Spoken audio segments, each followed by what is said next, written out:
తింటావా? అదేంటి పులుసు తినిపోతే ఏం బాగుంటుంది కూర? Hi friends, welcome to our channel. ఇది వచ్చేసి సండే బ్లాగ్ అండి. మార్నింగ్ అయితే లేచి పిల్లల్ని రెడీ చేసి ఇంకా వాళ్ళకి టిఫిన్ పెట్టేసి చర్చికి అయితే వెళ్ళిపోయాం. మేమైతే అన్నం తినకుండా వెళ్ళిపోయాం, వచ్చాక తినొచ్చులని. ఇప్పుడైతే 12:30 అయిపోతుంది. హడావిడిగా వచ్చాము. బియ్యం కడిగి పెట్టాను, టీ పెట్టాను. టీ తాగినాక వంట చేయొచ్చులే అని. ఇంక ఇప్పుడు టిఫిన్ చేస్తే అన్నం తినలేములే అని టిఫిన్ అయితే చేయలేదు. టీ తాగినాక ఇంకా వంట చేసినా తినొచ్చులే అని. టీ అయితే కాగిపోయింది. ఇంకా టీ తాగినాక ఉల్లిపాయలు అవి కట్ చేసుకోవచ్చని ఉల్లిపాయలు పచ్చిమిరకాయలు రెడీ చేసుకున్నాను. ఈరోజు అన్నం పొంగొచ్చింది. అన్నం మీద మూత పెట్టేసి ఇంకా అవి తీసుకొని వెళ్ళాను. నేనైతే ఎప్పుడు చేపల కూర కలిపి పెడతాను మా అమ్మలాగా. ఈసారి అయితే కలిపి పెట్టకుండా తాలింపు వేసి వండుదాం అనుకుంటున్నాను డిఫరెంట్గా. ఏమో చూద్దాం, మా పిల్లలకి నచ్చిద్దో నచ్చదో. చేపల కూర అంటేనే అంతగా ఇష్టపడరు.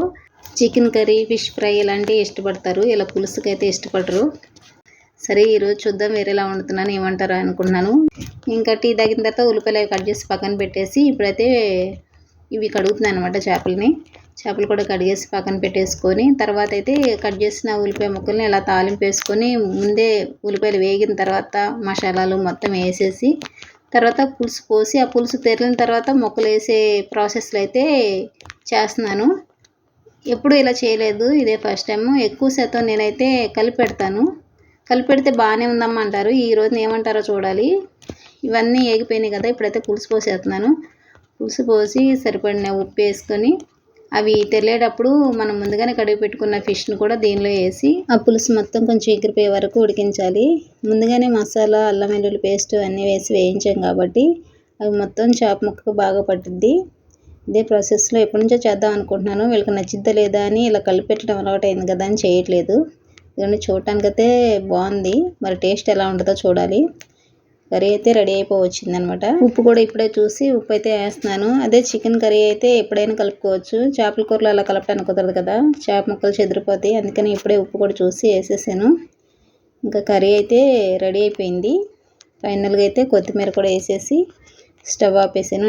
ఈ చేపల కూర వండటం ఒక ఎత్తు అయితే మా పిల్లలకు పెట్టడం ఒక ఎత్తు అనమాట. నాకు పులుసు వద్దు, నాకు అదొద్దు ఇదొద్దు అంటారు. ఫ్రై పీస్లు అయితే ఇష్టంగా తింటారు, కానీ ఈ పులుసు అనగానే ఉట్టు ముక్కతోనే తింటా అంటారు. వంట అయితే అయిపోయింది. నాకు బాగా ఆకలిగా ఉంది. రా బాబా అన్నం తిందామంటే మా బాబాయ్ ఏమో డ్రాయింగ్ చేసుకుంటున్నాడు. తర్వాత తింటాలేమ్మా నువ్వు తినేసే అంటున్నాడు. నేను ఇంకా అప్పుడు దాకా ఉండలేక నేనైతే అన్నం పెట్టుకుని తినేసాను. మా వాడు ఇంకా డ్రాయింగ్ చేస్తూనే ఉన్నాడు.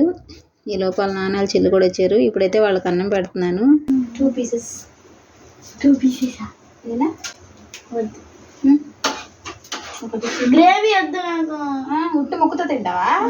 అదేంటి పులుసు తినిపోతే ఏం బాగుంటుంది కూర? పులుసు తీసే అసలు కూర ఇప్పుడైతే పిల్లలతో పాటు వాళ్ళ నాన్న కూడా అన్నం పెట్టేశాను. వాళ్ళు ముగ్గురైతే తింటున్నారు. ఇదండి ఈరోజు వీడియో. ఈ వీడియోని ఇస్తే లైక్ చేయండి, షేర్ చేయండి, సబ్స్క్రైబ్ చేసి సపోర్ట్ చేయండి. Thank you for watching.